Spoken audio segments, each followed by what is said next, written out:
jungle. These are two of the bigger brands in college basketball. The world's most famous arena. Oh, my goodness. I like that kid stroke. You're a tough guy. That's enough jokes. Then the sun died. The night is young, though. Bang, he got it. Oh, Alex the Great. Catches and shoots the three is on. Throwing it down with one hand. And they're the most dominant program in college basketball over the last 2 years. Zags got dudes. What the though? Where the love go? 5, 4, 3, 2, where the ones go? Ryan Nembhard leads the nation in assists, and his Zags have been to 9 straight Sweet 16s. That is still my favorite love quote. Solo Ball has hit for double figures in all 10 games. His Huskies have won the last 2 national titles. It's 2 heavyweights going toe-to-toe inside the Garden next. It's a bloodbath. Where the suns go? It's the Swiss beat.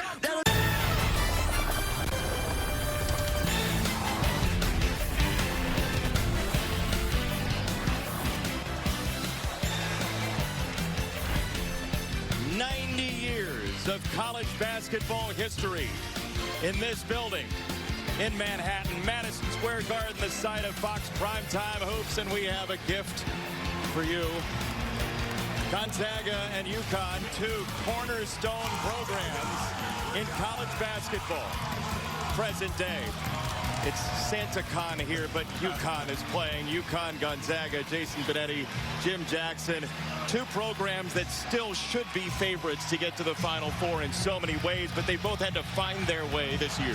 But both teams are a little bit different. They're not a finished product, so you can't buy into some of the losses that have happened up until this point. UConn trying to figure out some pieces along with Gonzaga. So these teams are not finished products. Look for them late March to be in the hunt for national championship once again. Starting lineup sponsored by Jeep. There's only one. Alex Caravan, such a big part of UConn's back-to-back national champions. Ryan Nembhard is the guy that makes this whole offense move for Gonzaga. UConn has seen him before in the Big East, the transfer from Creighton. And you think about these 2 teams, they met in 1999 in a regional final. Mark Few was an assistant. That was 1 year before he took over as the head coach. That was the tournament that put Gonzaga on the map. UConn won its first title that year. Dan Hurley now the head coach and really one of the chief programs in all of college basketball. They've won back-to-back titles. And tonight's officials, James Breeding, Mike Greenstein, Tommy Morrissey. Tonight, this place, talking to players at shoot-arounds, they all said, even though they're in their early 20s, this place is a stage.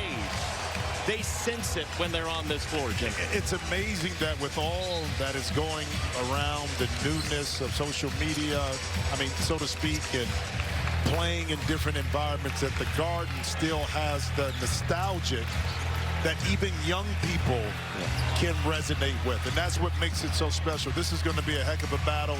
2 teams that play physical. They love to get up and down. Offensively, they can score the ball.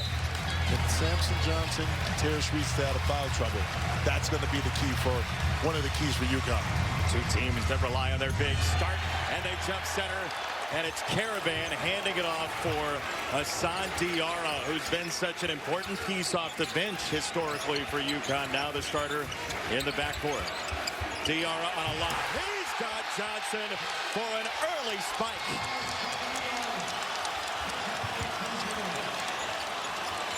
UConn plays very well in this building. And this is a big-time pro-UConn crowd tonight. You think? I mean, it was buzzing the last day or so with the local UConn supporters, but also those that have traveled in. A little high-low from EK, got it down to the box. And Michael Ajayi, the first 2 for Gonzaga, the Pepperdine transfer. Well, listen, from both offenses, you're going to see a lot of off-ball movement, a lot of weak side movement, second side movement, actions that make it extremely difficult to guard. So defensively, you're going to have to talk early, but also keep your head on the swivel and understand your assignments defensively. The freshman Liam McNeely for UConn into the paint, and he puts it in. He can do much more than shoot the ball. Big body, Although he's a freshman, he has a great IQ and knowledge for the game, and that time able to turn the corner, get that big body at 6'7", 210 pounds right in the middle of the lane to finish. He's a fourth-generation D1 basketball player. That's a miss on the other end for Nembhard.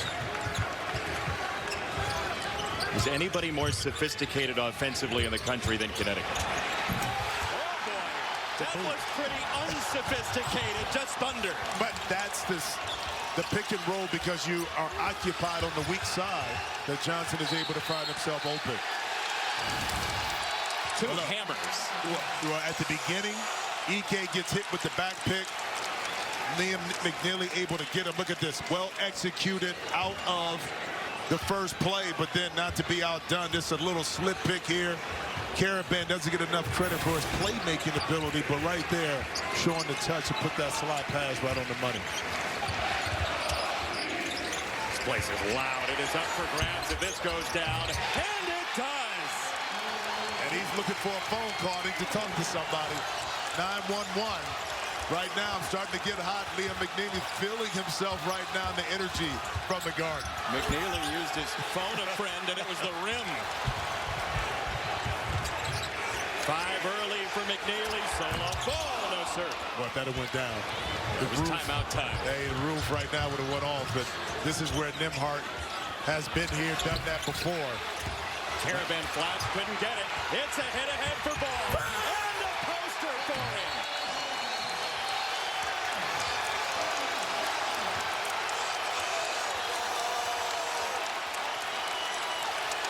SantaCon is here, and UConn has come down the chimney 3 times.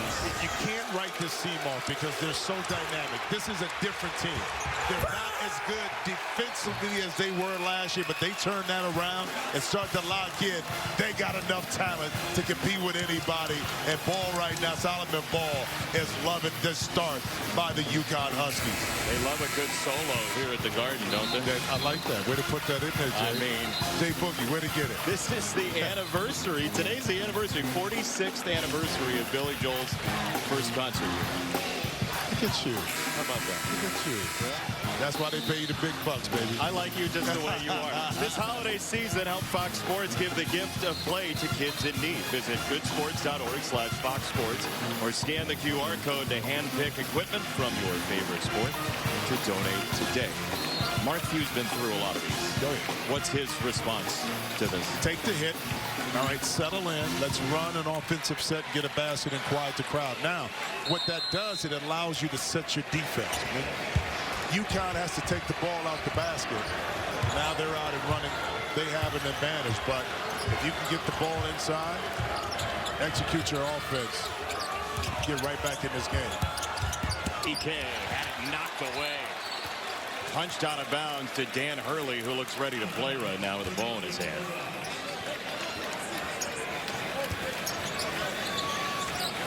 Staying hydrated just in case he's called upon again. Caleb Battle, local product from New Jersey. Nembhard probing. That's his game, and it's taken away. Diarra wanted Caravan. UConn was running trips on that break to the left. Yeah, a little bit crowded that time within the paint. Where did you see the turnover by Nembhard? But this is a much more aggressive and active Huskies defense. In particular, the last 3 games have been on point with it. McNeely took his time. That's a freshman, ladies and gentlemen. Understanding time and scoring pace. This is UConn basketball, and right now it's UConn's house. Well, watch Liam McNeely right here. He's able to get by his initial defender and keep him on his back. That's the key, because this is going to force the defender inside EK to kind of play drop coverage, knowing that Samson Johnson is a lob threat. He can't commit early, but that's the basketball IQ of Liam McNeely to understand what defense that the Zags are playing. Basketball IQ, a requirement for Dan Hurley with how much offense they run. That's going to go the other way. It's on Caravan. No, that's on Sampson. Oh, they're going to say it's Johnson down low off the ball. See, and that's where he gets himself in trouble. Okay, especially in Mao, we talked about the foul discrepancy between the bigs with Terrence Reed and also Samson Johnson. You can't get those fouls. And sometimes guards have to be a little slower coming off of these screens to allow Reed and also Johnson to set so they don't pick up those fouls. So it's in part on the backcourt, is what you're saying. It really, you'd rather be a half a second late than early. Sometimes those calls go against your post player. Battle on the drive. That's a hard drive and a big two for Gonzaga. That's easy work for Battle. Battle has the body, the size, and the athleticism to kind of absorb and take that contact, but yet still, Jason, like you saw, able to keep the eyes up on the rim and finish. Reminiscing earlier about being here as a kid, watching Kobe put up 61. That is denied down low. It's a miss for Terrence Reed Jr., and here comes Nembhard. So good in the open floor. Battle buries a three. He's got 5 in a row, and he's feeling it.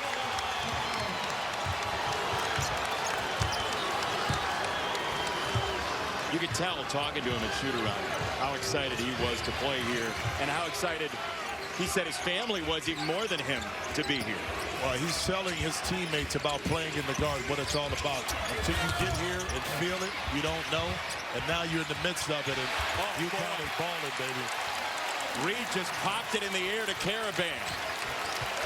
Well, when you have energy early, the ball finds you. And the ball is finding the UConn players in situation. But keep in mind, despite all the hoopla, it's still a 2 or 3 possession game. That's right.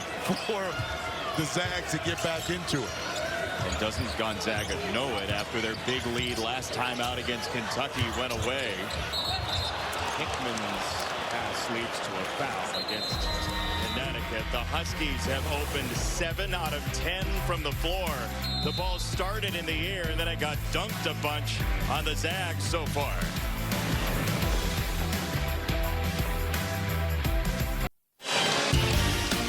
Fox College Hoops is sponsored by Progressive Insurance. Cars, homes, boats, motorcycles, RVs, and more. Here in lovely New York City, 15-7 Connecticut over Gonzaga. UConn, one of the best teams in the nation, in the contiguous United States. They were 0-3 in the Maui Invitational, a tournament that's kind of spiraled on UConn with losses to Memphis, Colorado, and Dayton. They played against Baylor to a 76-72 win, and the whole complete victory over Texas really stood out in large part because of the defensive performance. And Dan Hurley, who is prone to be quotable, said maybe the people with the shovels in the dirt, maybe they were too quick to grab their tools. Maybe. We'll see. But, you know, talking to him today, he feels like if they can defend, they're going to be there at the end again. Well, this is a different team. You don't have the stoppers in Tristan Newton, Stephon Casso, and the rim protector like you had with Donovan Clingan. So the defensive numbers through that 3-game loss, you see down. But the last 3 games, they've improved. More importantly, what you don't see is the free throw discrepancy. Out in Maui. Yep. 98 free throw attempts for their opponents, only the 48 for them. That was 50, a negative 50. The last 3 games, 68 for their opponents, 76 for UConn. Back to commanding and controlling the free throw line. And now they just stonewall Nembhard there. Diarra, to your point, right, stop the driver. That's been an issue for them early this year. Point of attack defense, if you don't get beat off the dribble, then you're not in rotation. That's a 3 for Battle. He has 8 of the 10 for Gonzaga. And Battle is a little bit different than any other kind of wing that Marks Few has been able to have wear a jersey. He's strong, he's athletic, he has an attitude in a good way. He can defend, and he brings a little nastiness to him. Jaden Ross into the game for Connecticut, threaded it through for Reed's 2.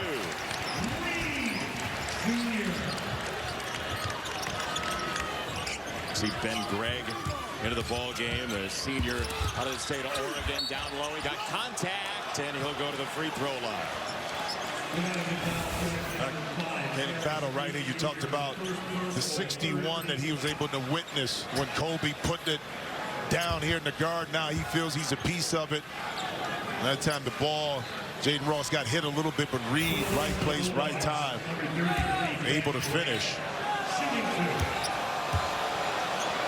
First free throw at a ball game for anybody, and it's Greg for a tremendous free throw shooting team in Gonzaga. As you see Aiden Mahaney checking in, who Gonzaga got a face full of at St. Mary's for 6 games the last couple of years. And struggling a bit here with UConn. But here's the thing about it. The young man, it's a new system. He's accustomed to playing with the ball in his hands. This is a little bit different.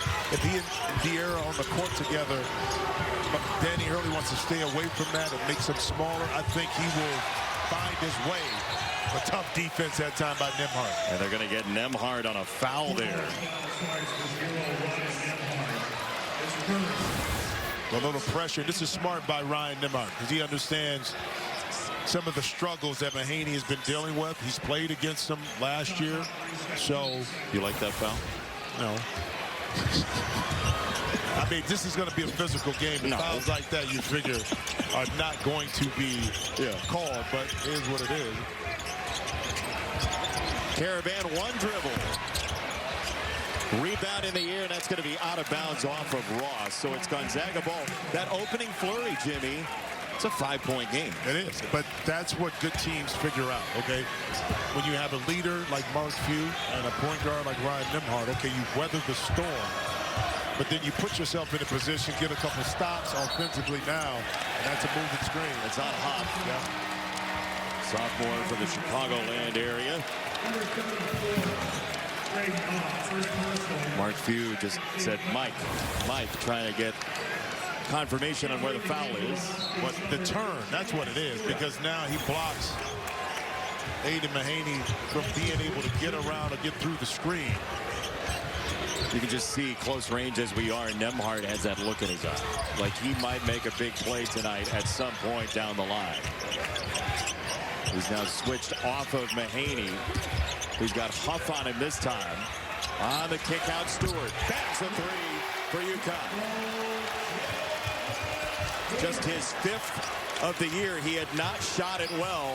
That one was a beauty. Right, he looked like he has been shooting it well on that confidence. He didn't even hesitate once the ball got into his shooting pocket. Nembhard dropped it off downstairs. Beautiful. Fine to Huff. And that's where Nembhard beats you. I mean, you got to pick your poison. Would you rather Nembhard be a scorer, score points, rather than beat you with the assists? And I would skew towards making him be a scorer. Yeah.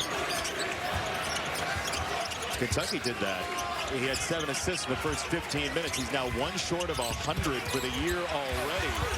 That's a hard drive that wouldn't fall for Stewart, and they're going to say a whistle and keep it right here against Gonzaga.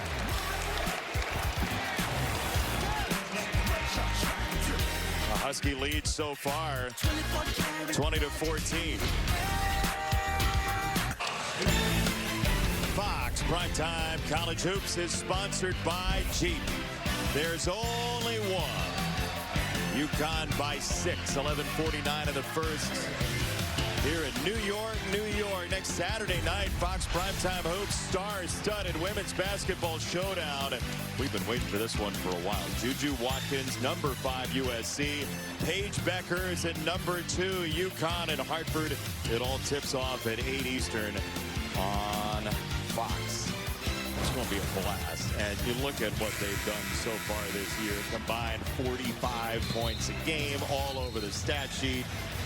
Just match them up for a while. That's see right. What happens. I mean, it's what everybody wants to see. The vet versus the, of course, up-and-coming Juju Watkins, second year, going to break all kind of records. You know, what's going to be interesting is because you have one Caitlin Clark, like one kind of anomaly that's sold out arenas. I don't think you'll get that same excitement, but what you'll get is a high quality of basketball between those two and other females that are playing right now. So the game is in great hands with a lot of outstanding veteran players, but young players as well. Yeah, sellout crowds all over the landscape. That one's sold out from what we've heard. There's Mahaney trying to find his shooting stroke. No good. And they're going to go over the back against Connecticut. Caleb Battle, 8 points for Gonzaga. It's feeling comfortable. I mean, right at home, the New Jersey native was pumped about it, and I asked him before the game, I said, did it hit you yet? Or when it hit you, when was it? He said, once I walked in the arena and got on the court, I felt it. But he's been able to calm his nerves and be a key component as to why the Bulldogs have gotten themselves right back in this game. He's on the hunt right now, on the drive, got to the rim, no, and the rebound pinned down to the ground. Stewart spiked it down and got it ahead. Tough play by Stewart.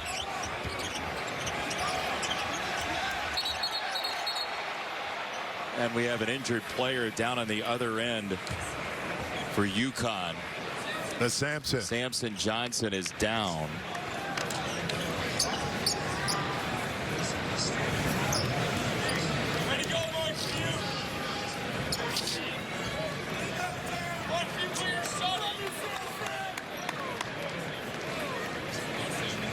That was a hard fall by Samson Johnson. And I got kicked on the way down, too. Yeah, it's... And again, the precaution part of it to ensure that he's okay before they move him. Yeah.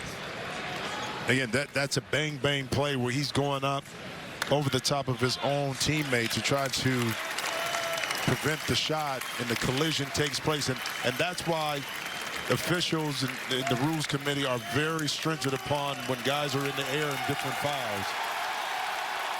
Because you can't control your body and brace yourself a lot of times when you're in the air when you commit it. And not to say that was that case, but it's really great to see this young man get up and walk back to the bench. And best supporting actor in the moment was Dan Hurley, who, when Samson Johnson got to his feet, became the conductor of the UConn orchestra, telling everybody to cheer for him. Now they're chanting his name. Well, you appreciate what that young man brings to the table. The quality of not only player but person that he is. And for these fans to be able to watch Samson over the last 4 years grow into the kind of player and integral contributor to those national championships. Diarra on the lob. That's ripped down by Huff. Gonzaga on the move, trailing by 6. Gray got it. There is a sizable Gonzaga contingent behind us as well, even though this is a pro-UConn crowd on the whole.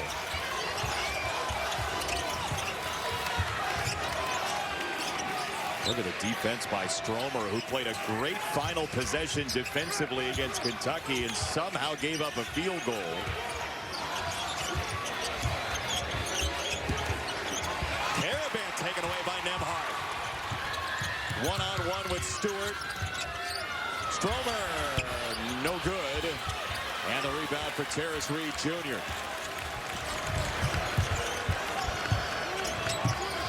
Karaban thought about it and missed it. Gonzaga has seized some control of this game. Nembhard sticks his nose in and drops it in. It's a one-point game. His first 2.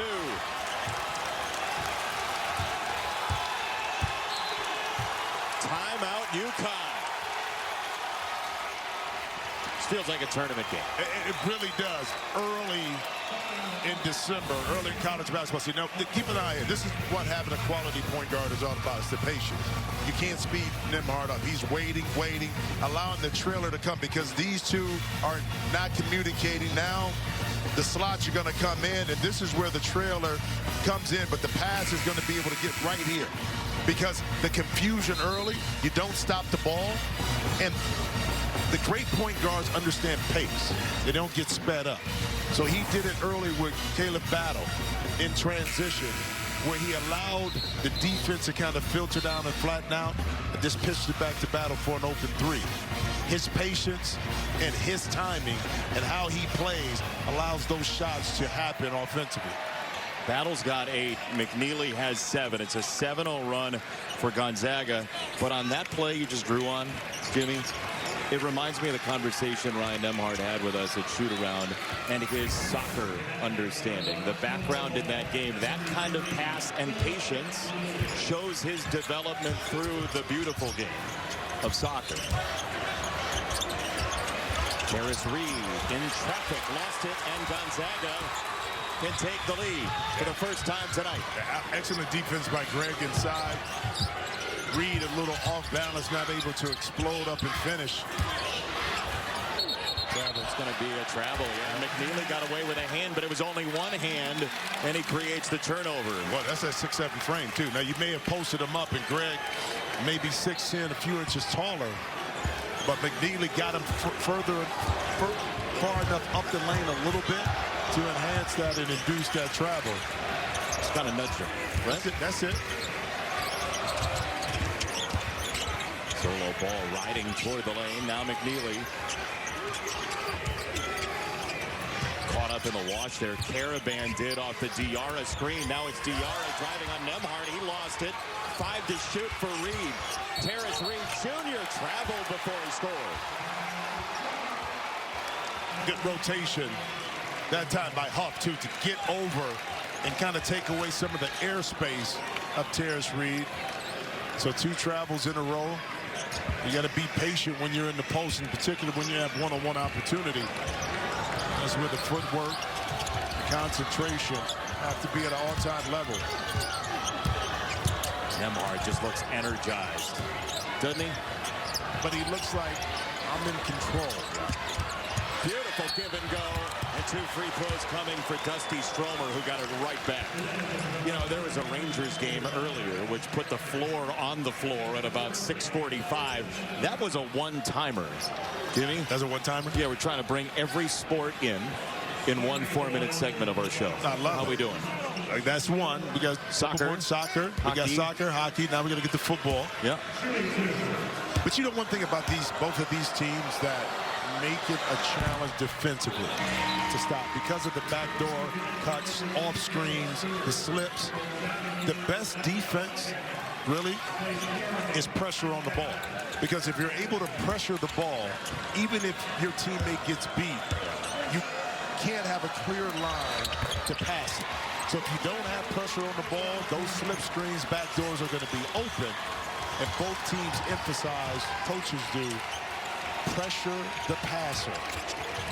Stromer pressuring the ball here. It's the first lead for Gonzaga after trailing 13-2. Drive and kick, McNeely for Diarra.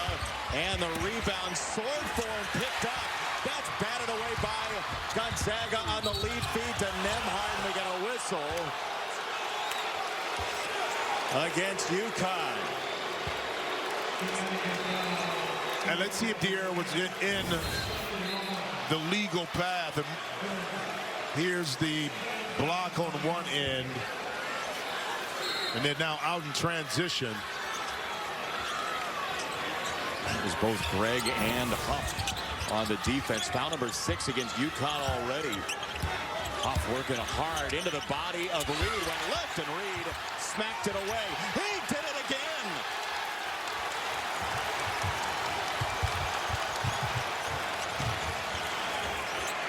Reed got close, scored, and a foul.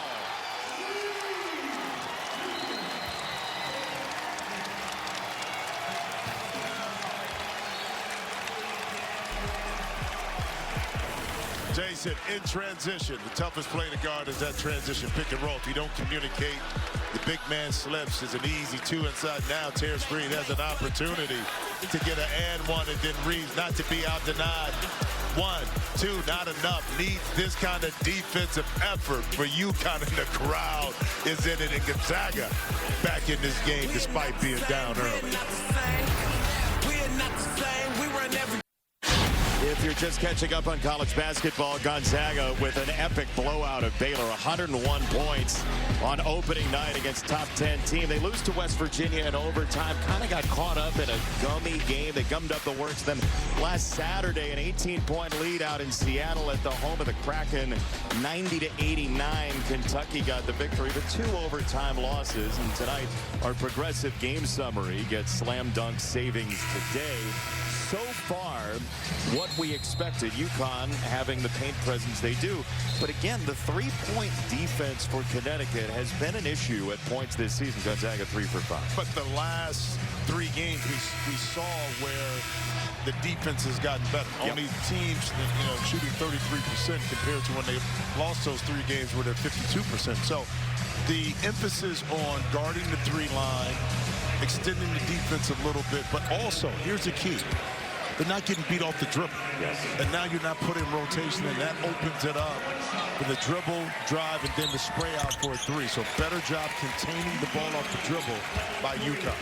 3-point play for Terrace Reed Jr. broke a drought of nearly 5 minutes for Connecticut at 4:40. Nolan Hickman scoreless so far today. He'll try and miss. Reed maybe has pushed. Yeah. It's going to be a foul against Terrace Reed Jr. and that's his second personal if it is. Wait, and he has to be a little bit smarter than that because he did dislodge. They're going to give Stewart instead. They gave it to Stewart? Okay, so I thought it was on Reed when he was right there, but it was on the push there underneath. Yep. Okay, so that's good for UConn because we don't know what the status of Solomon Johnson is going to be for the rest of the game.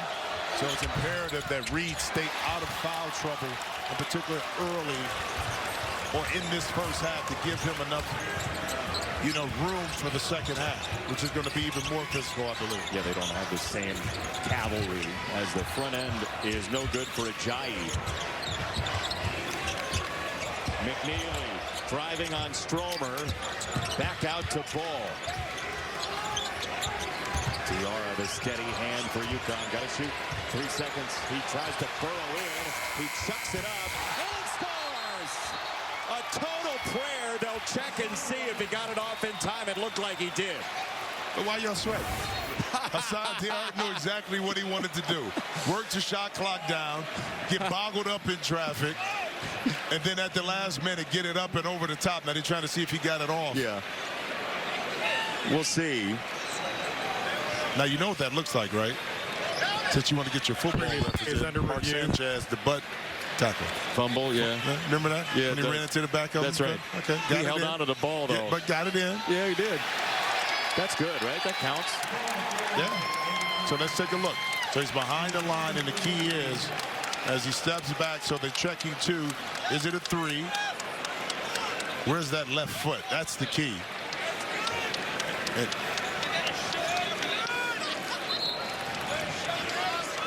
It's a 2-point basket they're giving him, I believe. Or did they give him the 3? They did give him 3. Yeah, 26-21, so that is a 3. There we go. Because I couldn't see clearly that left foot. If you can make it here, you can make it anywhere. That's what they say. And he made it here. May not have seen the rim when he tried to make it here. Sometimes it's better to be lucky than good. It's a quick 6-0 run for UConn now. Extending the lead to 5. Well, but both teams, you got to understand it's going to be a game of runs, but can you minimize that to a 6-0, 6-2 instead of a 10-8, 10-2, 12-2 run? They are going to call it a 2. They did swap it to a 2, so it's 25-21. They knocked off a point off the scoreboard. So that left foot was just on the tip of the 3-point line then. Wow. Well, Solo Ball wasn't, and he's going to get 3 free throws. Hickman got into him.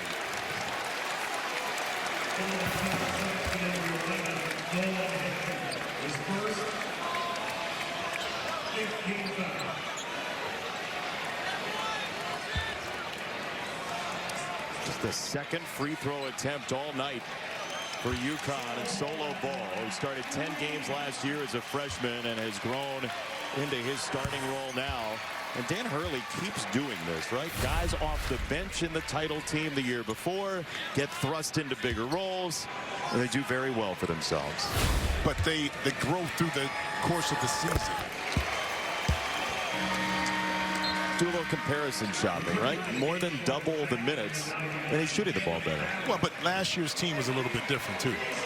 With Tristan Newton playing the bulk of the minutes, it's hard to get him off the court. You needed to have him on the court, so that did slow up a little bit of the development of ball. But this year, he's able now to grow into the role that I think the coaching staff assumes that he's going to be able to take over without putting too much pressure on him that he has to carry the load.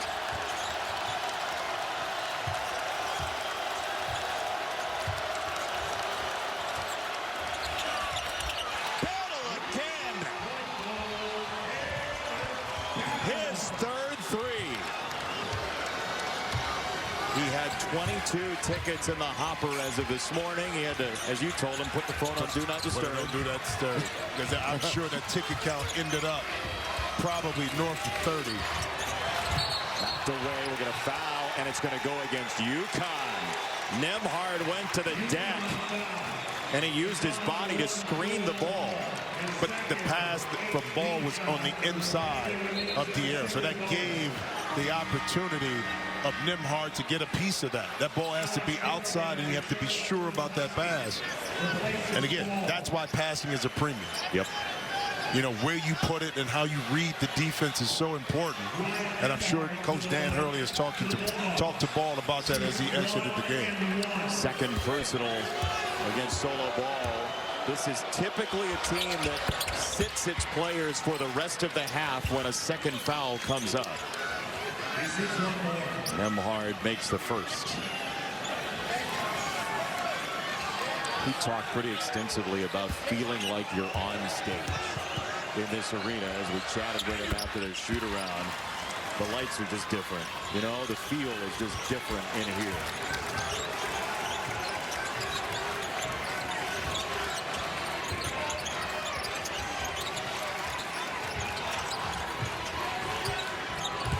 Gonzaga turns up the heat on the ball pressure.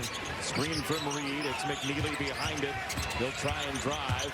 Spinning on Stromer, and he drew the foul. Stromer thought he had his hands up. He did not. Well, if you just tuning in, you say, well, how did Gonzaga get down, but how did they get back in it? Well, it's been Caleb Battle being able to knock down 3 threes already here in the first half, but also he had a nice layup earlier, not afraid of the big moment. Just like he and Nembhard, they're calm under pressure, didn't allow the slow start to sway what they needed to get done. Well, this is one of the oldest teams in college basketball in terms of, you know, years, like rings on the tree for Gonzaga. It's like an average of 3 years of experience for their team. Well, they returned 81% of 81% of minutes played, 81% of scoring from last year, okay, and 71% of rebounds. So it has value when you have returning players who've been in the system for 3 or 4 years. What a find by Nembhard. A bullet pass down low. Ajayi the finish. Execution, okay? And then watch as he comes off the handoff. The backside is going to be wide open. The communication right here was not there. Should have been a switch. McNeely is hugged up. Didn't even see. Now, whether that's a defensive play call or breakdown, I don't know if they were supposed to switch that. But if they were, McNeely has to holler that out and yell that out early. If not, you got to trail that guy underneath. I think that was Jalen Stewart, and not get beat like that. Even as loud as it is in here, you can hear that on the floor, Jimmy. Oh, yeah. You got to see, in a crowd like this, you have to be loud early and often. Okay, if your guy's going to screen, you better start yelling early because you know the scouting report what the play is. Diarra slicing in. Got it to Reed. Oh, what a pass.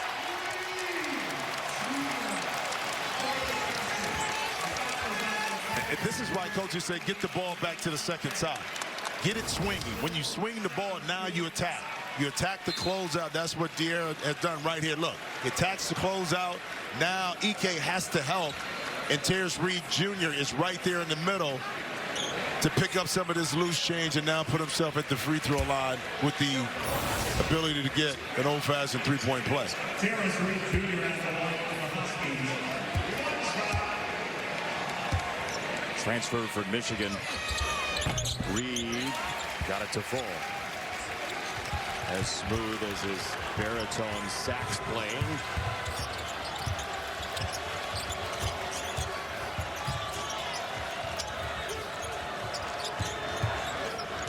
Nembhard waved off the screen.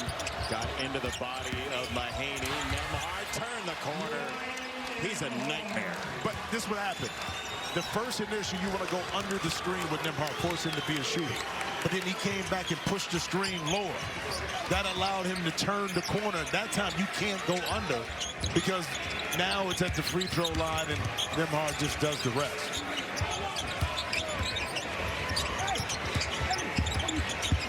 Mahaney, little hesitation. Wow, the rhythm to get that done. Battle again.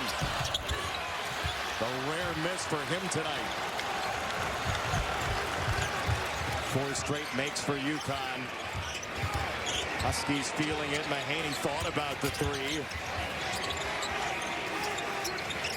Calm before the storm, it feels like.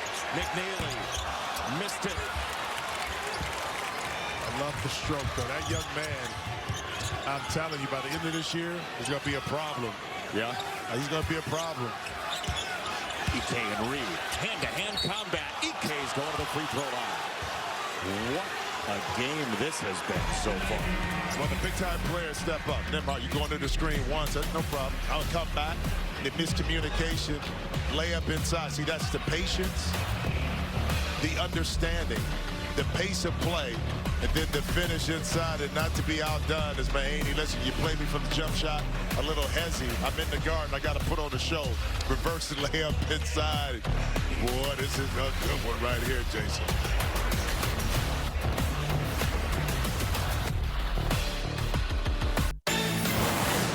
Rob Stone with you, and coming up on the Jeep Halftime Report, buzzer beaters have been the theme as #1 Tennessee survives, and the freshman Dylan Harper came through with his first signature moment. Plus, Creighton goes for another top 10 upset against Bama. Jason Jim, we'll see you at the break.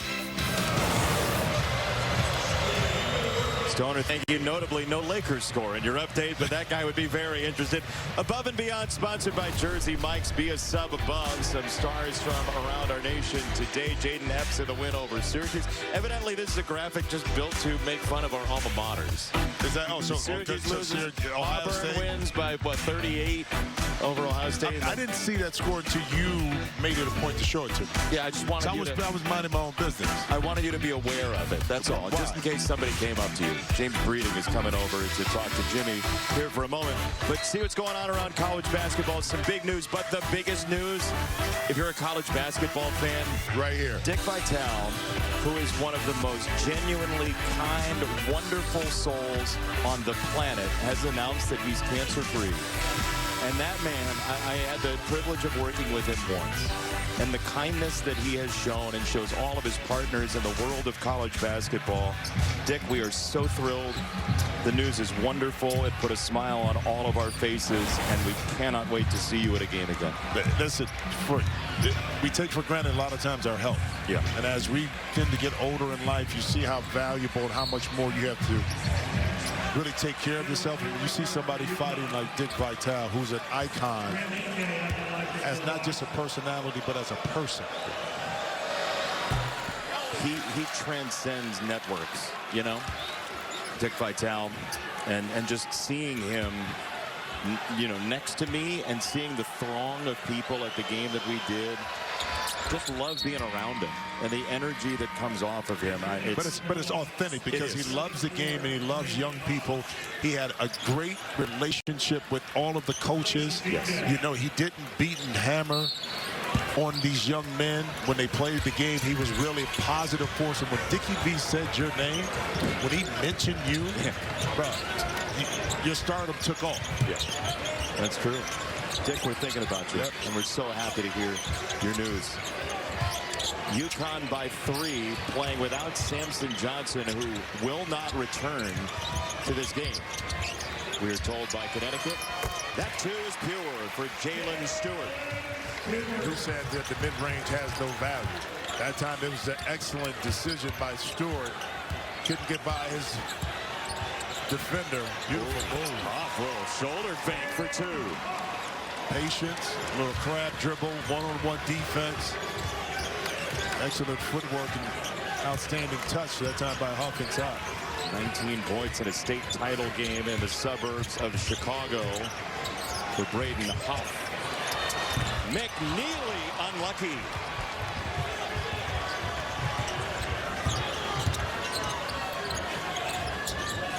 Gonzaga can tie with a 3. Back and forth first half. We still have 22 minutes plus in this thing. Nembhard, nifty, yes. But Mahaney did everything he could. He cut Nembhard off, but the outstanding handle and change of direction, and even off balance off one leg, Nembhard still had the touch to let it rattle the rim a little bit and eventually fall in. Mahaney aggressive, just missed it, spun it off the rim. Ajayi running point, and now battle. They want to go back to this matchup inside. Huff gets Karaban. Did the double team come from the top? Stewart with the head. Ajayi with the hammer.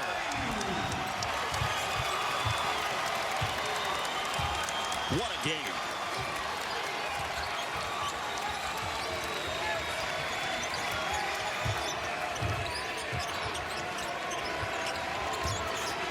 '99 put both of these programs on the college basketball landscape in a big way.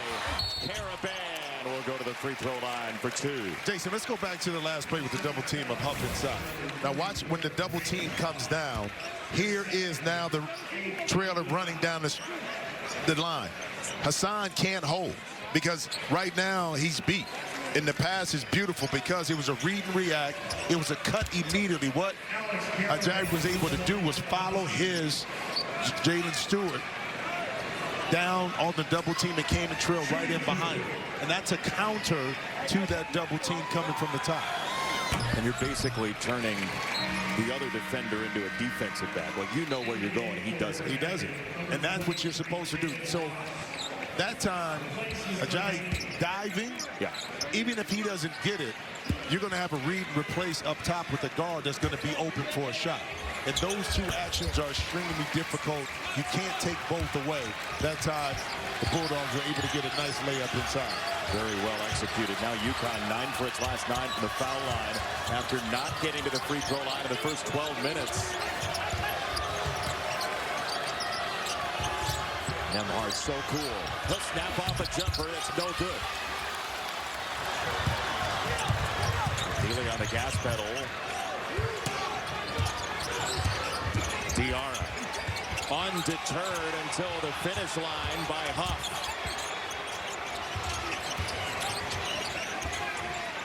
Neely squared up. Diarra. Karaban flash, didn't get it. 8 to shoot. McNeely off the screen from Stewart. Euro step is nice. What a half for McNeely.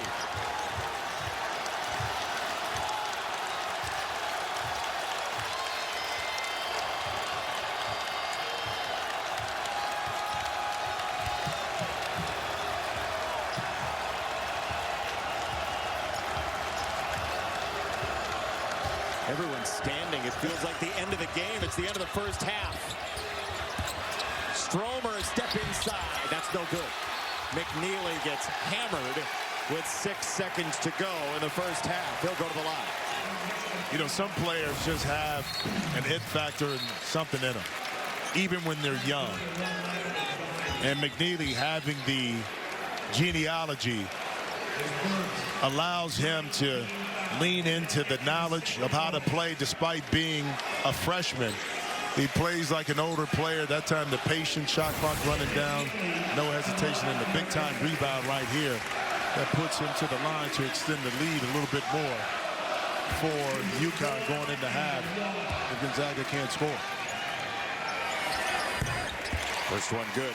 His great-grandfather, his grandfather, his mother, all D1 basketball players in the state of Texas. UConn pried him out of Texas. How about that? I mean, from, you know, By right way there of in Plano. Montverde. Yeah, right there in Plano. So, again, being around the game allows him to be a little bit ahead of his time, so to speak.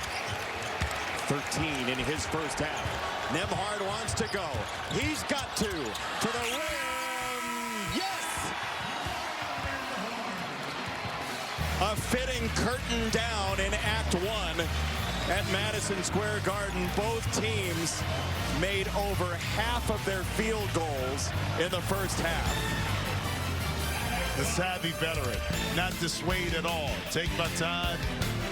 Karaban I love you, bro, but you're a little too small. The elevator doesn't go high enough in the guard. I'm just going to kiss it up right here and talk to myself right here. And one. Count it.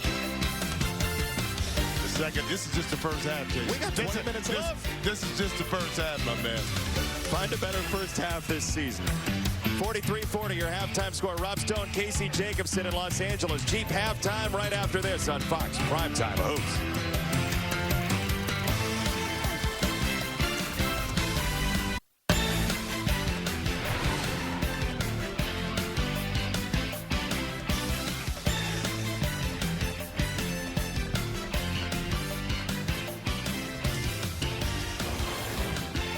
Fox Primetime College Hoops is sponsored by Jeep.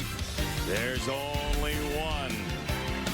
Madison Square Garden has a brilliant game on its hands tonight. 43-40 UConn. They played in a couple Elite Eights and a Maui Invitational Final before, and this feels like feels like April, doesn't it? It really does have a tournament feel. Even though it's a pro UConn crowd, I think the appreciation for both teams in basketball, you can feel that energy. Nembhard, McNeely. Nembhard, McNeely. Which one you want? How you want it? McNeely. What do you? Old head, the young fella. Old head, the young fella. And start with the old head, Ryan Nembhard, right here. Boom, bullet pass. Allow the offense to work for you. Okay, and speaking of offense, no problem. Into the shot clock, into the game. I mean, into the half. Nembhard able to trickle that in.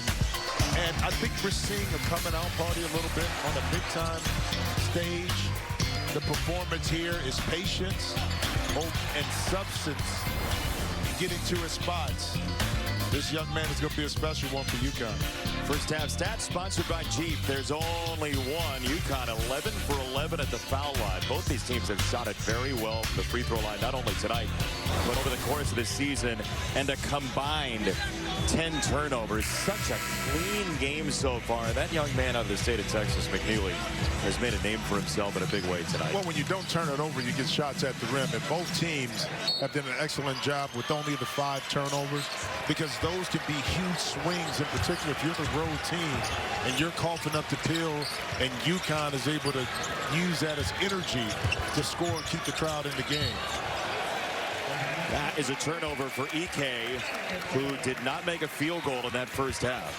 Excellent job with EK of not allowing him to have space inside, allowing him to get going. Because we saw against Kentucky, if you saw that game, he got 18 points in the first half. He was going to work.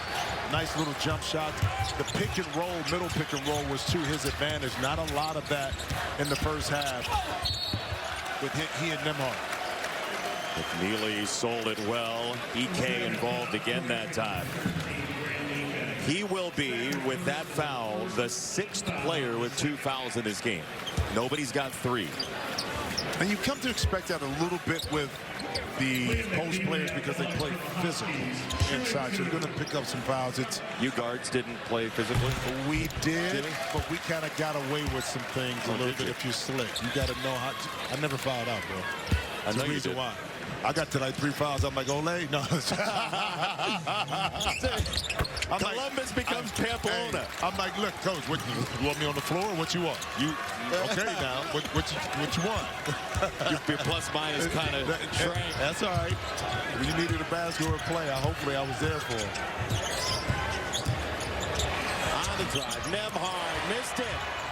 Ajayi, unstoppable off of that. And EK did an excellent job of sealing Terrace Reed inside. And that time, Ajayi was able to finish, pick up that loose change. Terrace Reed Jr. starting the second half with Samson Johnson out for the rest of the game, according to UConn. He fell hard on the right side goal earlier. That ball ends up in the arms of Reed, who wanted to go high-low. Instead, Diarra, notice the zip code. Oh, what an offensive rebound, Caravan! Dan Hurley wants to play defense. The second effort play. The shot is up. The scramble defense, you're not able to get a body on the 6'8" Caravan. And listen, Coach Dan Hurley understands how important those second possessions are, particularly in a game like this against Gonzaga, when you just gave up an offensive rebound on the opposite end. And McNeely thought he had an offensive rebound. You see the anger in his face. He almost plucked that thing off the rim. Well, if you can get extra possessions, that bodes well for you as an offensive team. That was, by the way, the first missed free throw all night for UConn. Nembhard just sliding it through with a foul against UConn. That's a tough one right there. And I don't know if it's the knee that the official James Breeding called. They got Reed here. It looks like that's his third. Yep. That's what I'm saying. Like early part.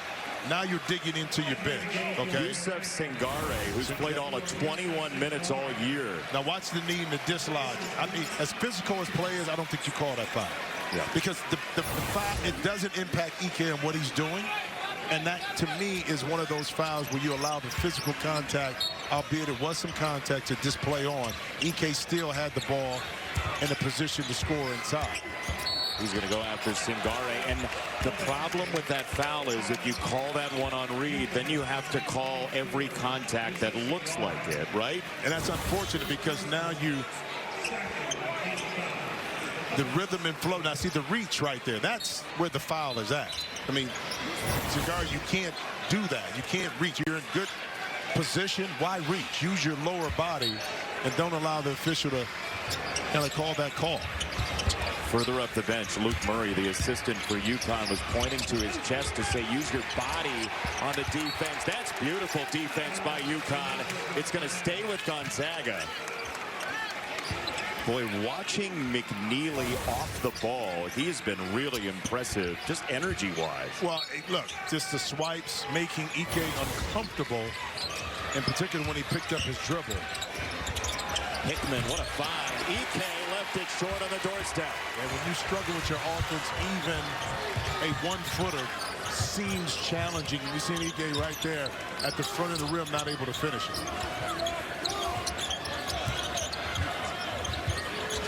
Dancing behind Singare, who couldn't screen Ajayi.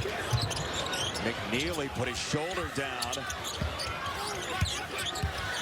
Here he goes again, and he'll get 2 free throws.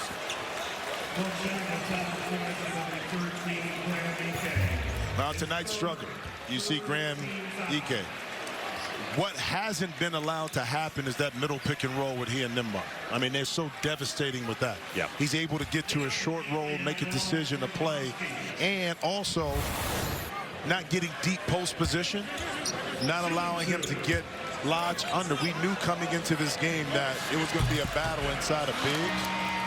And Ike right now hasn't been able to find his offense, and as a result, the points in the paint battle is being won 22-18 by UConn. Yeah. And now Ike comes out, not because of the ineffectiveness, but because he just picked up his 3rd foul. McNeely goes empty for 2. So Reed has 3. 3 for Ike. The bigs, as expected, right, the way this season's gone, in foul trouble for both teams. That's Huff. He knew he missed it. He did, but that was all set up by Nembhard by being able to have that dribble penetration deeper, and the 3 ball is up. Caravan catch and shoot, no. Diarra, a whirlwind!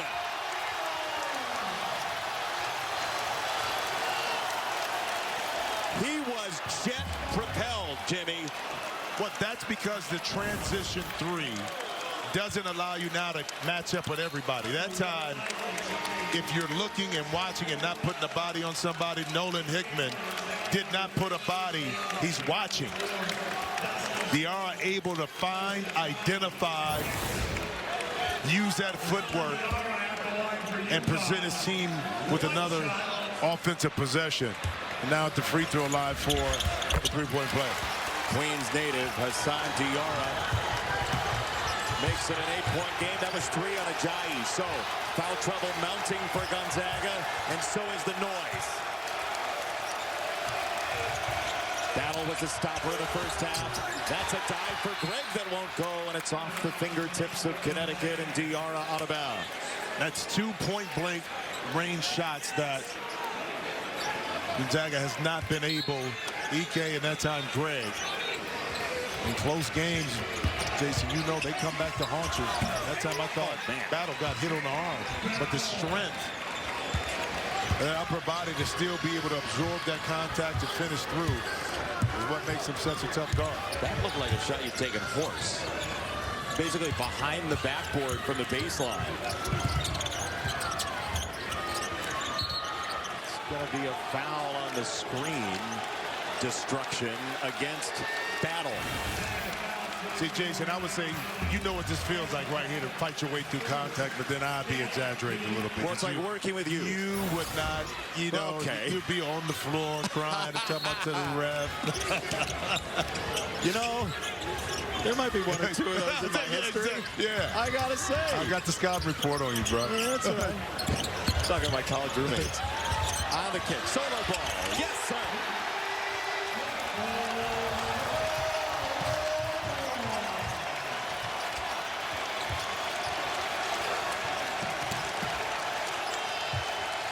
Nemhard, the calming force, breaks down the lane on Caravan, and a foul. It's the body against Caravan. It was low. Watch this play. Beginning right here, the dribble penetration, okay? Once you're able to now get yourself inside the key, you're going to attract some attention. And now that pass is going to be able to get skipped over to the corner, which is the important part. The patience, but also identifying where the opening is at is usually going to be opposite side. McNeil is showing his playmaking ability right there. Nemhard to the foul line. It does feel like if you're going to play at Connecticut, you have to know all 5 positions. Better. You better, because you got to know with the movements exactly where. And that's about reading your, that's like football. You got to read your progressions, right? Yep. The first option, second option, get to the third, fourth option. That's when you know the defense tends to break down.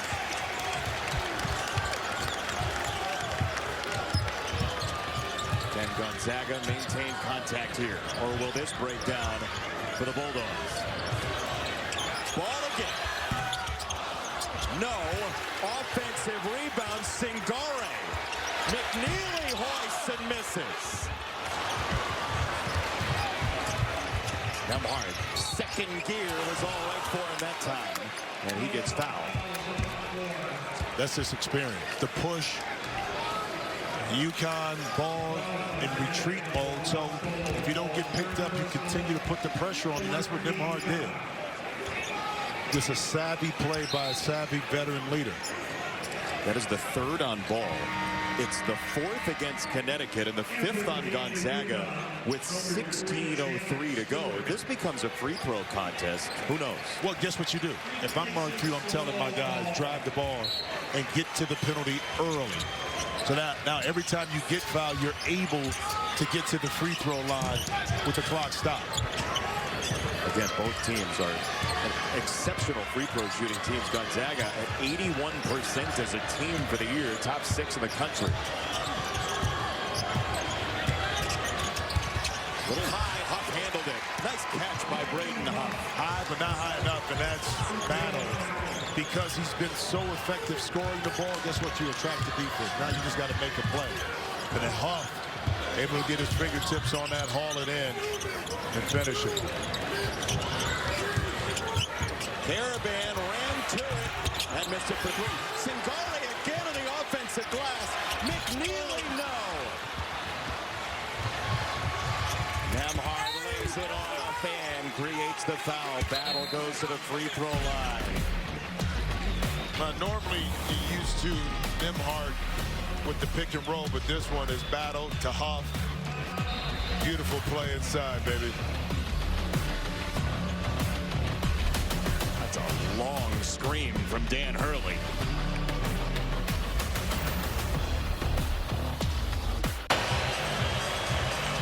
Legends love a great show. Bob Hurley Sr. is here. Bill Murray is here. His son Luke, an assistant on the UConn bench. We love a great show. Renewed again. Roll it. Hey, Jimmy. Hey, Jimmy is back for a 3rd season. Yeah, you notice right there, no gray hair. So that was, I love that animation right there. Keep that one rolling. Well, you got a little. I got a little. Is that the question? How gray are you today? Yeah, that's it. Are you ready to play? Yeah, I'm ready. We got a special question for you. Roll the question for Jimmy. Hey, Jimmy, which UConn team was actually better, 2023 or 2024? Hey, he looks like he actually wants to know, by the way. This might be a setup. I'm going with the last one. Careful. No, I think that one was very complete. Donovan. You willing to answer this? I am. Because they're different and they're better in a different way. I think with Tristan Newton, with Stephon Castle, with Klingon, with Cam Spencer. Yeah. But Andre Jackson and that crew was... See, you're talking yourself out of it. I know, That's man. why you got to hedge on these things. Hey, you got to understand something. I went to a public university, so sometimes that happens. Okay, you know what I'm going to say? What? The Andre Jackson team was better. 2 years ago. 2 years ago, yes. Slightly.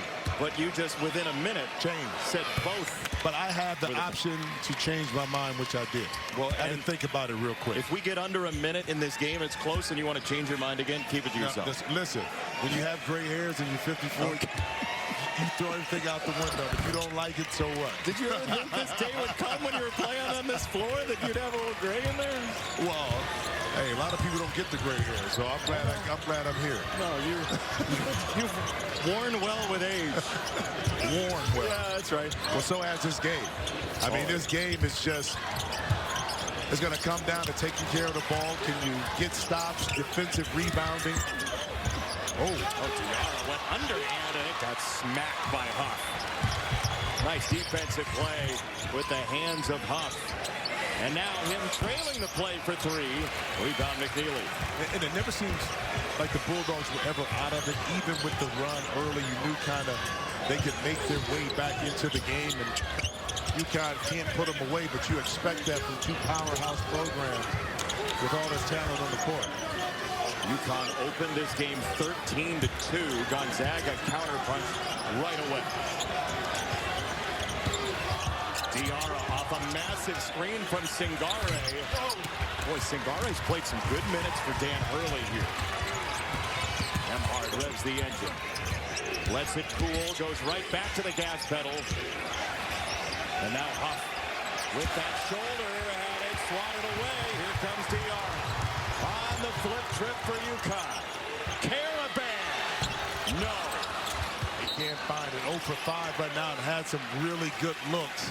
In particular, as the trailer in transition, Caravan a little flat on his jump shot. A lot of front rim. But how about this defense here, Singare? You talked about it, right? Just stay solid. Don't go for the fake. And how about the peel back? He's out of Mali, the capital city in Mali. 2.6 rebounds all year, but sturdy minutes with the injury to Samson Johnson, keeping him out the rest of the way. It could have been a foul out there. But that's why you got to stay ready, man, and stay engaged, as you never know what's going to happen through the course of a basketball game. And Singare is responding to the challenge right now. Nembhard hit the rim, I think, with that. Caravan crowbarred it away. This is 5-on-4 if they hurry. Skip went right to Gonzaga, and the layup won't fall. Looked like Battle slipped. Mahaney didn't want it. Caravan does. Rebound McNeely for two.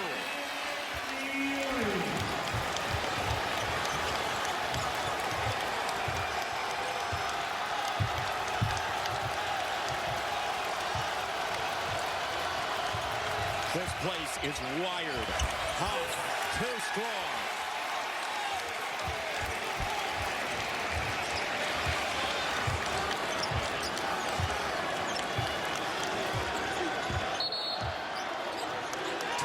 Seconds. Mahaney is pointing at the ground at James Breeding, who says, I was looking at the clock. Sorry, you weren't across. And this is Mahaney really 24, 23, 22, 21. Yeah, there it is. Yeah. That internal clock you have to have in your head. And that time, even when Mahaney kind of argued with the official Brady, it was half-hearted. I think he knew to himself that he took a little bit too much time. Nembhard thinking about driving him right there off the turnover. Battle jumps into it. Oh, he's feeling it. Caleb Battle, Jersey native, has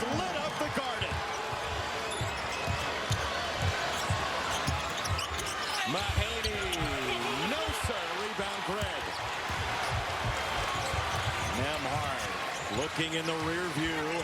Now he turns to the dashboard. Here's a three for the tie. It's good!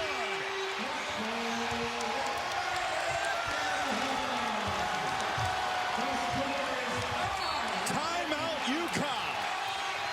Store South has become Spokane East for the moment.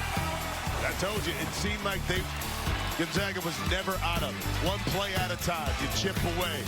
Big time shot by Nembhard, but go back. Caleb Battle, not to be outdone. Boy, it's coming down. Tied up 55 right now, Jason.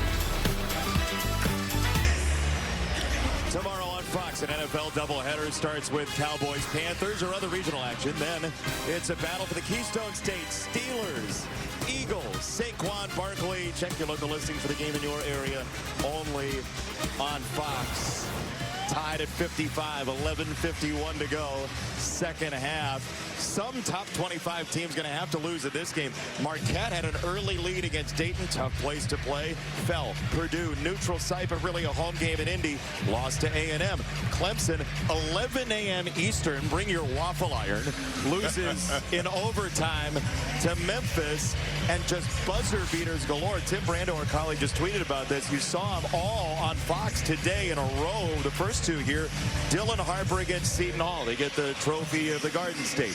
Jordan Gainey with 5 seconds, coast-to-coast Tennessee to take the win. And then in the crosstown shootout in Cincinnati for all of the chili spaghetti, Dylan Mitchell, 11 and 10. Tonight, take your pick. Battle and Nembhard. And Battle, you mentioned it early. He's a different dimension for Gonzaga than they've typically had. I don't know if you saw the Kentucky game, but he had an explosion at play that was very explosive down the lane with the dunk. Physical guard, initiates contact that we see right here, not afraid of the moment, embraces the challenge of what he needs to do. Again, started at Butler, went to Temple, Arkansas, now found a home here. And you're talking about, if you're Mark Few, to be able to land this young man and combine him with Nembhard in the backcourt, you tell me a tougher duo in the country. Tough to find one. I mean, that dunk you were talking about against Kentucky, he took himself to the ground with it on the drive. You see UConn really struggled from three today. McNeely drops it off to the wing. That three will go for Jalen Stewart, his second tonight. And that's attention to detail. Coach Dan Hurley draws up that play in the timeout. That doesn't necessarily mean you're going to make the shot, but do you get the attention you want? Good defense that time inside, but heck of a rebound. And McNeely had some influence on that shot inside on Grant. Right down the lane, got it off for Stewart, who just controlled himself in time. He's from Seattle, and he's really taking it to Gonzaga out of Spokane right now. Nembhard throws himself at it. With a pancake out of bounds to UConn.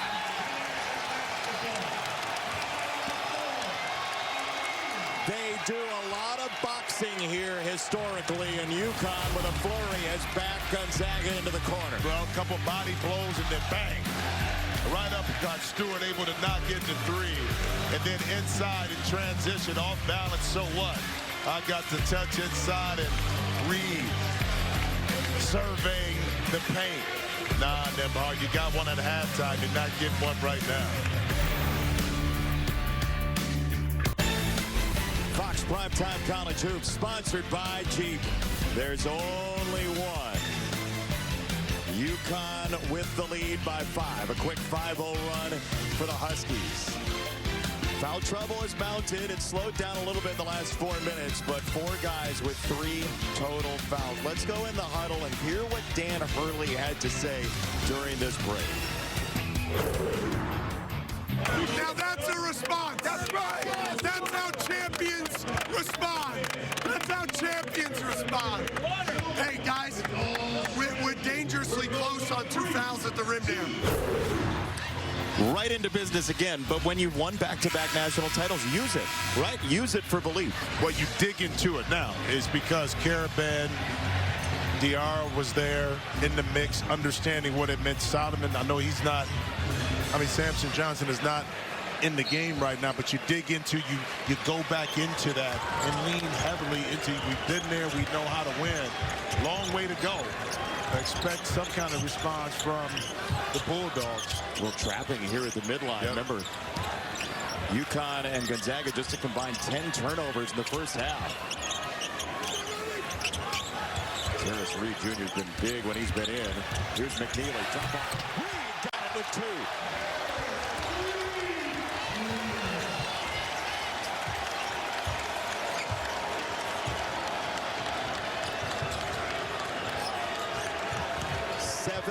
Run in a blink for UConn. Battle. No, sir. Diarra whips it behind. McNeely got him set and buries it.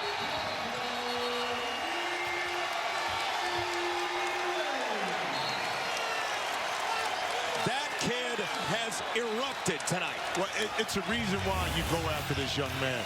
Not just because of his scoring, but it comes of his playmaking ability right here. This is his 4th assist of the night, and then just attract the defense, make the play.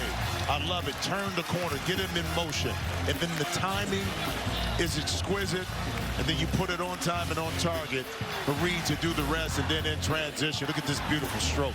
Lace it up, let it go. I'll take all 3 of those. Watching him away from the play after moments like that response you just saw has happened all night. He is living this moment in the world's most famous arena. But isn't that why you go to UConn? To feel this atmosphere, even in an early season game. A lot of schools and a lot of programs don't get this. You go to UConn for that reason, and you add the layer on it that you're the 2-time defending champ. So everybody you play is going to be their big night. That's right, and they've dealt with it for years. That's right. They've handled it. Other than Maui. But that's why we have the lower 48. I like how you kind of reference that part of it, but probably for UConn, it was maybe a good thing because they haven't been through anything like that in the last couple of years. Look at the defense on ball here. Stewart got the hand in to try to deny Stromer. All the way down to 7 to shoot. Nothing's happened for Gonzaga. Stromer lost it, got it back and scored. But that's patience too. UConn did an excellent job of extending the offense, pushing Gonzaga back towards half court. But Stromer, not to be dissuaded, looked at the clock, checked it out, lost it, but regathered and finished. Here's a little 3-2 defense right here. UConn is 5 for 19 from 3 tonight. Can they shoot them out of it? Caravan for Diarra. Stromer, tough rebound, rugged job. Yeah, and check mark for the defense that time for that zone defense. And Grant. Oh, he thought that was online. Battle came crashing in, and it's collected by Caravan. And let's see if Mark Few goes right back into that zone defense. Would you?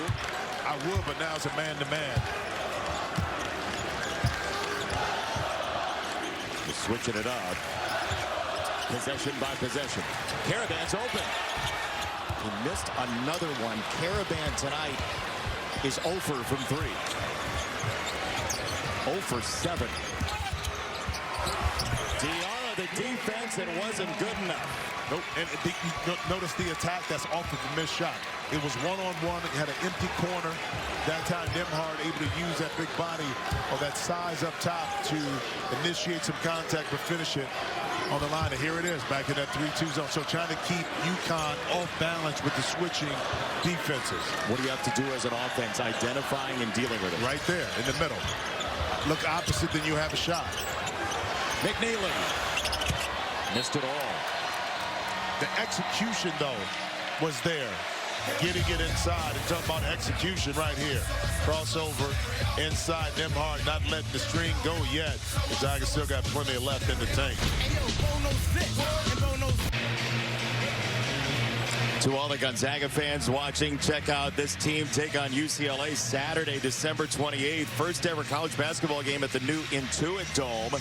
Get your tickets at Ticketmaster.com. Jim Jackson knows all about the nooks and crannies of the new place. Yep. Our progressive game summary, the field goal percentages have dropped a little bit, but not enough to really tamp down the scoring. No, it hasn't, but, you know, defenses are going to lock in a little bit more. You get a little bit more familiar with what's happening, but, you know, you still have to make plays. And speaking of making plays, Liam McNeely, the outstanding freshman. This is a, 2024 McDonald All-American, 5-star prospect, top 15 recruit. That's the reason why.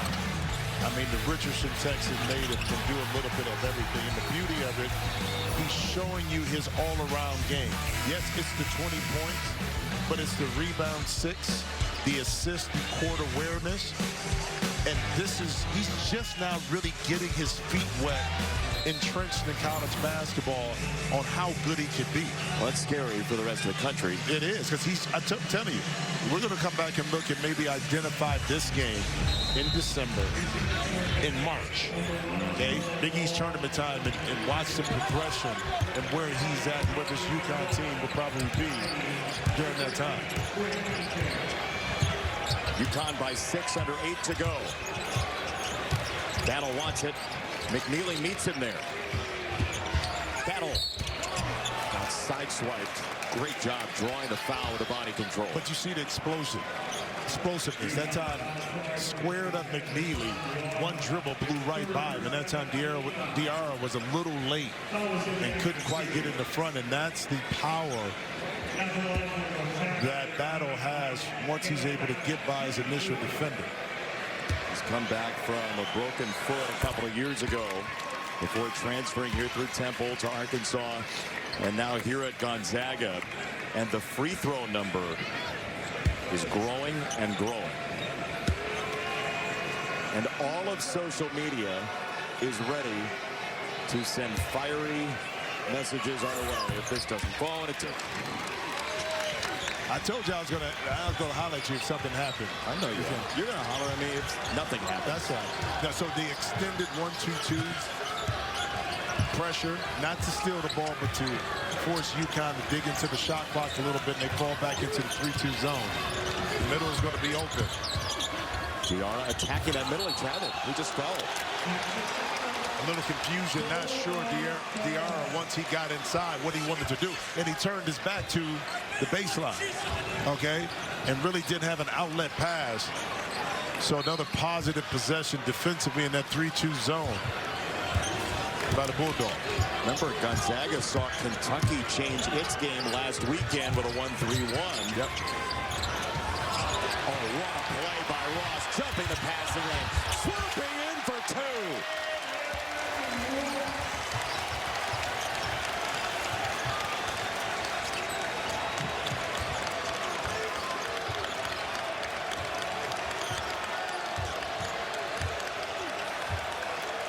Nembhard and Ross. Battle greets the ball, threw it right off of EK. Who scores? I mean, good catch. I mean, close quarters to throw that hard of a pass by Battle, but EK fumbled it, but able to regather. And now Gonzaga get a chance with the score to set their defense back in that zone.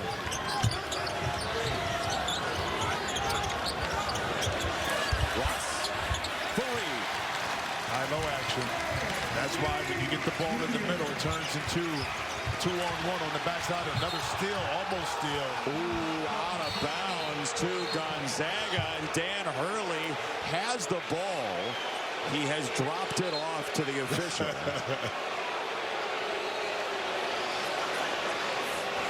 He's got his arm around Tommy Morrissey. They're having a moment. He said, I'm going to smile. Dan Hurley said, I'm going to smile. He did. Here we go. Nembhard wide open, and they're going to wave it off. EK. Illegal screen on EK, and that's his 4th. Empty possessions is what you can't afford down the stretch of the game. This UConn team has found its rhythm a little bit more, and what you don't want to do is extend their possession count a little bit more by turning the ball over on an empty possession.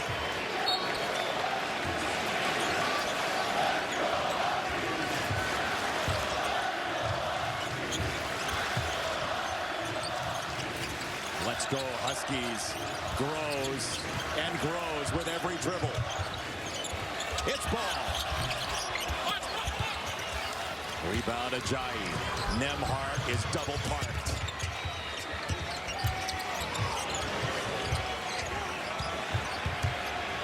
Huff into Reed.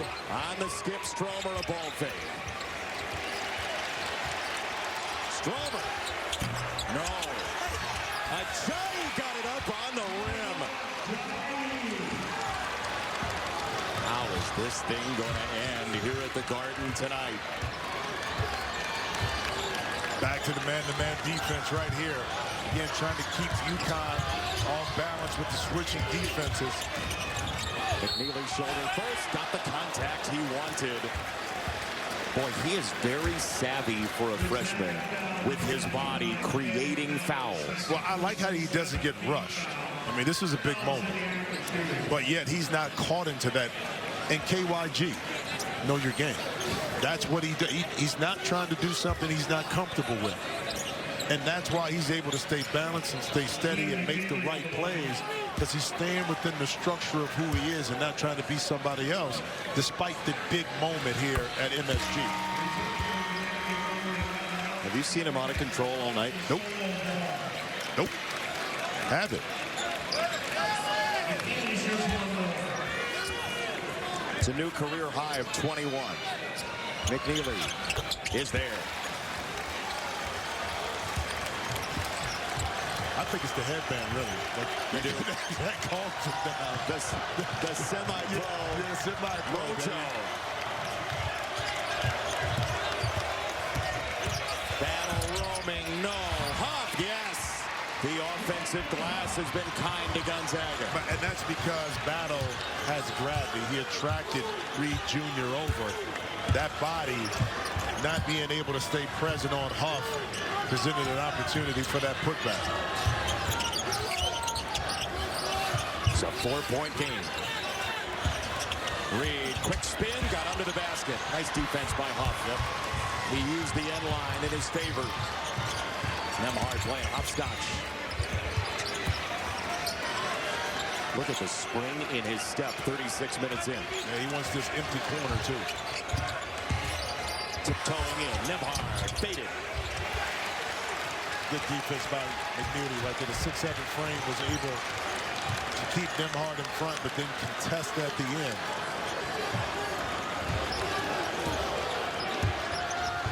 UConn led this game 13-2. Gonzaga has held serve and then some since. McNeely bumped off by Battle. He got it anyway. Thought about the step back. Now he slices in and scores!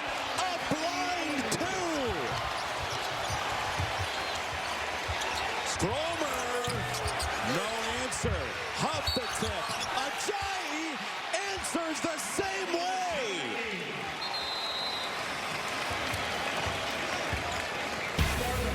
Come on with that. Come on, now we saw Jalen Stewart off balance.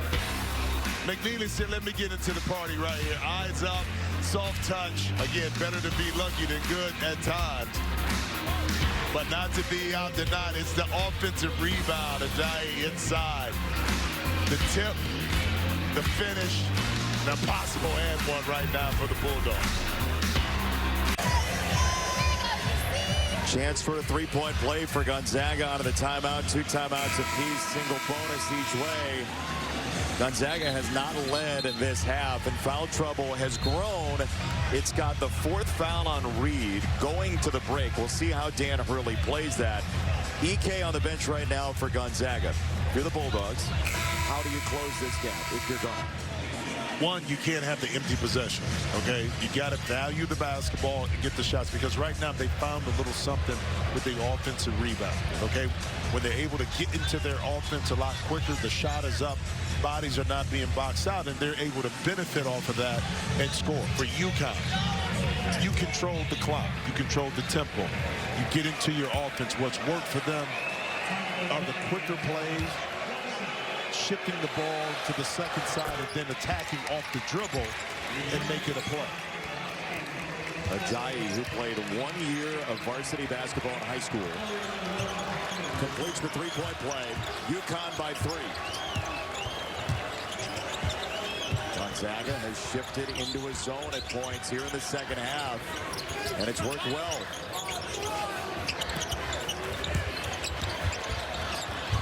McNeely runs it down. That was from Reed, who's playing with 4 fouls.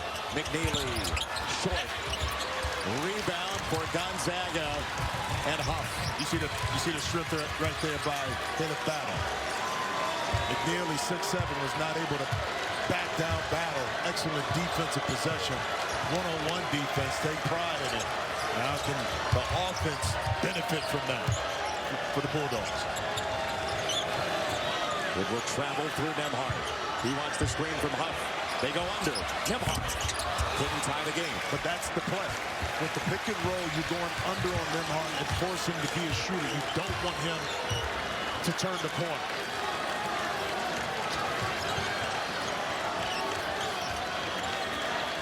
Moving to 2 minutes left. 2 cornerstone programs in college basketball. Caravan lost it. Ball back tapped on a bounce, 5 to shoot. UConn has so many plays for so many situations. But the ball has to go back towards half court. It can't be a penetrating pass that gets UConn close enough to the paint where now the 5-second is utilized a lot simpler. Through McNeely. Into the post. Just left on the welcome back by Reed. Beautiful play. Reed not able to finish. But that's exactly what you want if you're Dan Hurley. You really want that finish inside. Nolan Hickman has yet to score tonight for Gonzaga. Battle probing. Huff isolated. Into Reed, who's got 4 fouls. Reed with 4 against Huff. Huff can't score. Great defense from Reed. And that time Huff came up underneath Reed's arm, and Reed did the correct thing. He allowed his hands to stay vertical.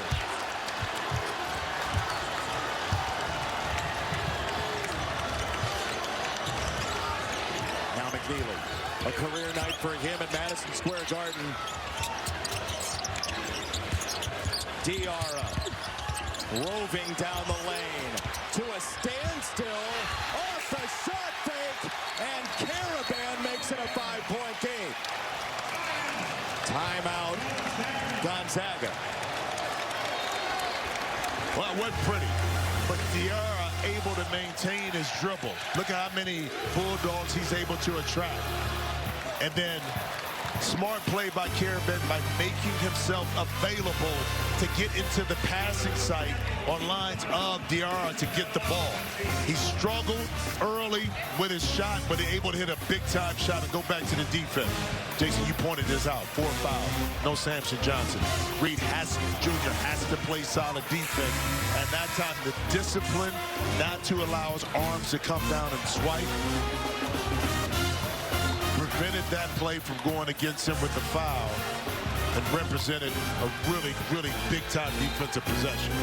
He played for Juwan Howard at Michigan. He transferred here after 9 and 7 on average last year. But Terrace Reed Jr., like you said, you lose Samson Johnson. Suddenly, 20 minutes a game becomes every important minute in this game. And he has been very much up to the task. Terrace Reed Jr.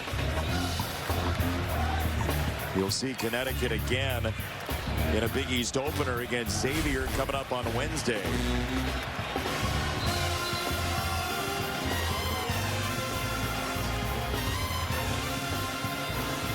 Nembhard has made big play after big play.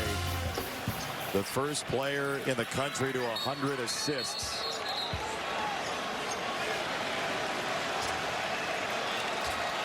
Battle and Diarra having a conversation.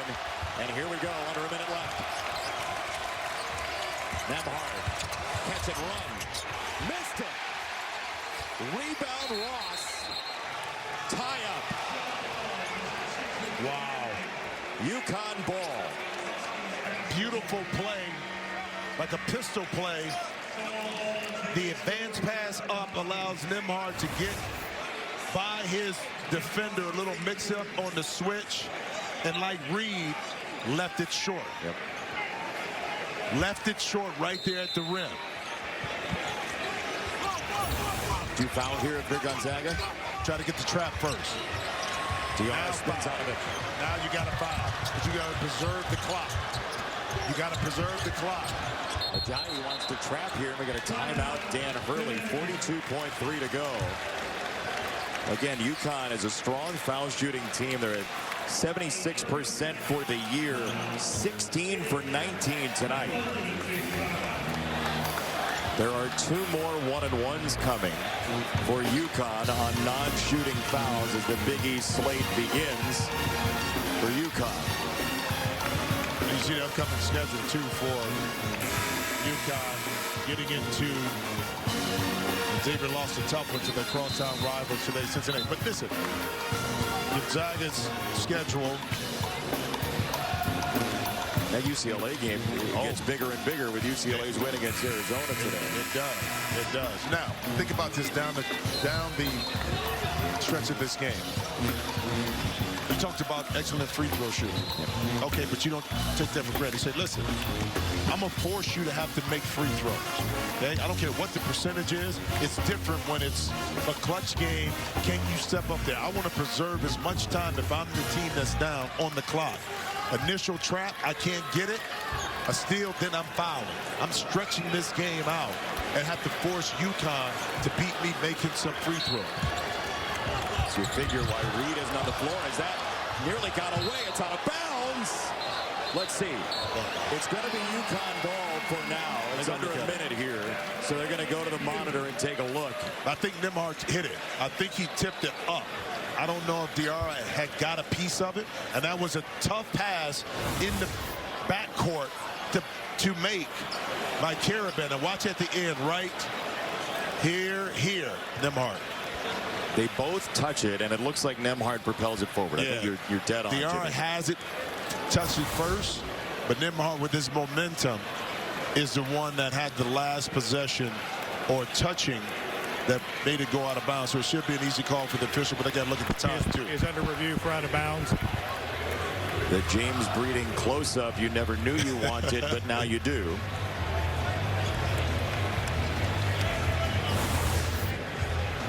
This is the best look we've got for you. 1, touches, 2, out of his hand.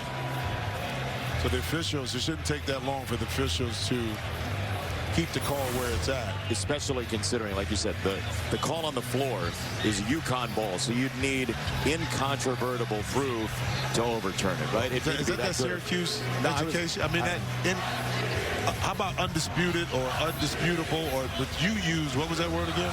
Syracuse lost to Georgetown, so I don't need any more side swipes from you today. No, I'm saying, but that is too good of proof is what it means. Excellent use of your vocabulary. You don't hear the word incontrovertible very much. And there's a reason for it, honestly.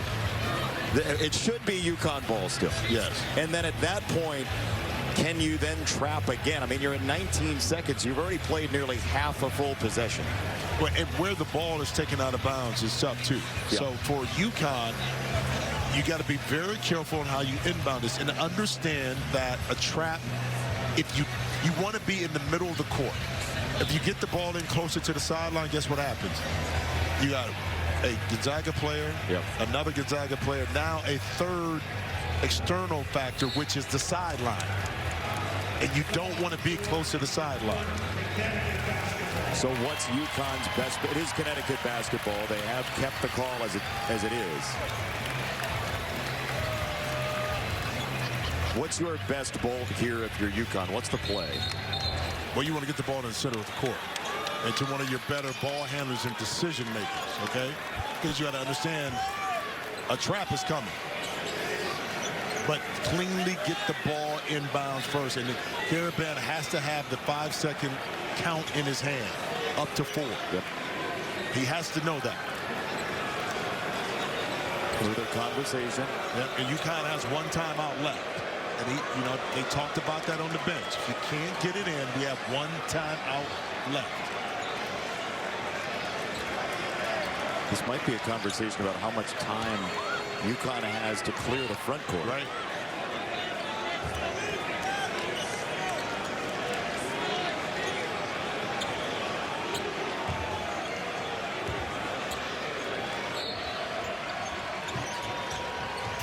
Inbound Diarra. Nembhard right with him. 5 seconds to cross. They're going to play it straight here.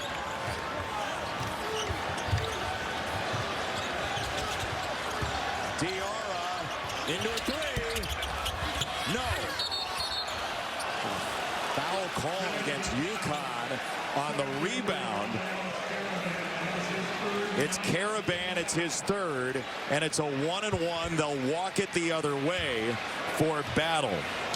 And the decision for Diarra right there to shoot a jump shot, probably not the wisest one. I know the coaching staff for UConn wanted more of a drive penetration. Huge free throws here. And you know why? You make two, now you're able to set your defense to see if you can get a steal. Yep. Truly the best free throw shooter in the country, Caleb Battle. So you got the 1-and-1.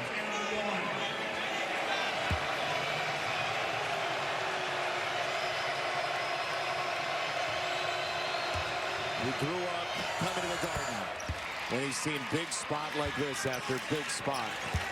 Just tried to win raffles as a family to get nosebleed seats to sit all the way up top here. Now he's in the center of it. He just does not miss from the line. Yes, he does. Rebound, McNeely. Foul. Should I say it? That was 35 in a row. And you jinxed it. He's bound to miss.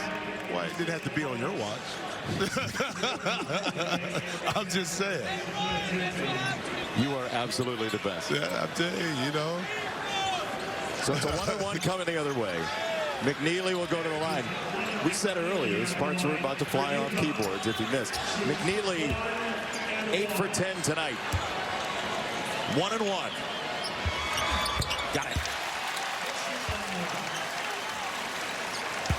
84% free throw shooter on the year. You can just tell by the stroke that he spent plenty of time working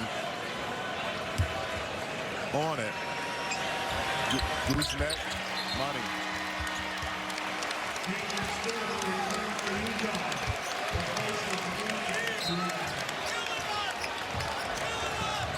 Six-point game. Battle. Gotta have it. No. McNeely will lead the review after this game tomorrow.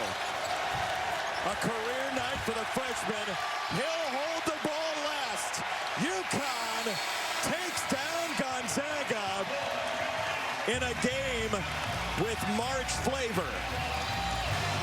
But isn't this what we expected between these two elite programs with some outstanding guard play to post play, that it would come down to some possessions? Again, it's the little things.